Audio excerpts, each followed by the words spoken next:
नैतिक शिक्षा से संबंधित है और तुम्हारा जो आकलन चल रहा है उससे संबंधित भी है। ठीक है, आकलन चल रहा है, निपुण लक्ष्य ऐप पर आकलन किया जाता है। तो उसमें कुछ क्वेश्चंस आए हैं, किस तरह के क्वेश्चंस है देख लो। पहला है, आधुनिक युग की मीरा किसे कहा जाता है? मीराबाई कौन थी? जो कृष्ण भक्ति, कृष्ण के गीत गाती थी, है ना, कृष्ण की बहुत ही प्रिय भक्त थी वो। ठीक है, तो आधुनिक युग की मीरा किसे कहा जाता है? महादेवी वर्मा, जो कवि हुए हैं उनको भी बोलते हैं। आगे है, चिड़िया के लिए दुख की बात क्या है ना। अब क्या हुआ था, कहाँ रहेगी चिड़िया रानी? चिड़िया का घोंसला उड़ गया, चिड़िया के अंडे फूट गए, पेड़ की डाली टूट गई। तो इसमें सभी पर हम निशान लगाएंगे कि ये हमारा बिल्कुल उपरोक्त सभी ठीक है। ठीक है, आंधी आई थी ना जोर जोर से, तो अंडे फूट गए थे, घोंसला उड़ गया था, वो कहाँ रहेगी यही सोच रही थी कि मैं कहाँ रहूंगी, पेड़ की डाली भी टूट गई थी। तो इसमें सभी आ जाएगा आंसर। अगला है, हाँ में हाँ पाठ में राजा किस नदी में स्नान करने की सोचता है?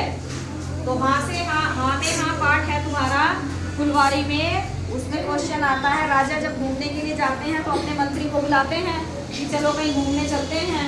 तो कहाँ जाने के लिए कहते हैं वो? कौन सी नदी में? गंगा नदी में स्नान करने के लिए कहते हैं। और ये हमारी सबसे बड़ी नदी है, भारत की सबसे बड़ी नदी है गंगा नदी। अगला है, 135 गुणा 55 का मान होगा। तो तुम्हें इसमें से देखना है 135 की 55 में गुणा लगा के बतानी है कौन सा सही होगा।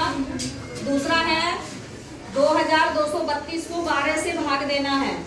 ठीक है, क्या आंसर आएगा वो निकालना है। अगला है, सुमन ने 240 रुपए में 7 पुस्तकें खरीदी। 7 पुस्तकों की कीमत 240 रुपए है। ठीक है, एक पुस्तक खरीदने के लिए कितने रुपए की आवश्यकता होगी? एक का निकालना है। ठीक है, क्या करेंगे हम, इसको भाग कर देंगे तो हमारा एक का मूल्य निकल आता है।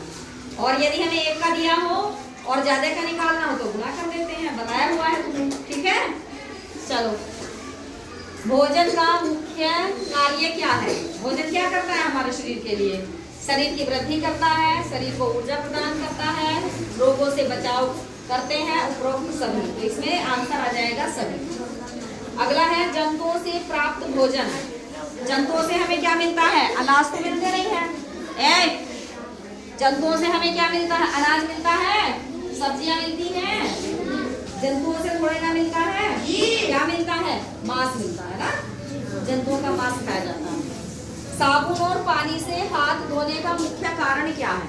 हम अपने हाथों की सफाई क्यों करते हैं? बताओ क्यों करते हैं? हाँ, हाथों से गंदगी और सूक्ष्म जीवों को हटाना।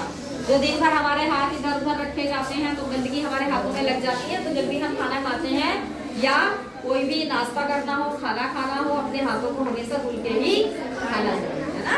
तो यही लिखा है कि साबुन और पानी से हाथ धोने का मुख्य कारण है हाथों से गंदगी और सूक्ष्म जीवों को हटाना। तो ये कुछ प्रश्न है तुम्हारे आकलन के भी हैं और तुम्हारी किताब के भी हैं। ठीक है, ठीक है, आगे समझ में? आप इनको लिख लो, नोट कर लो।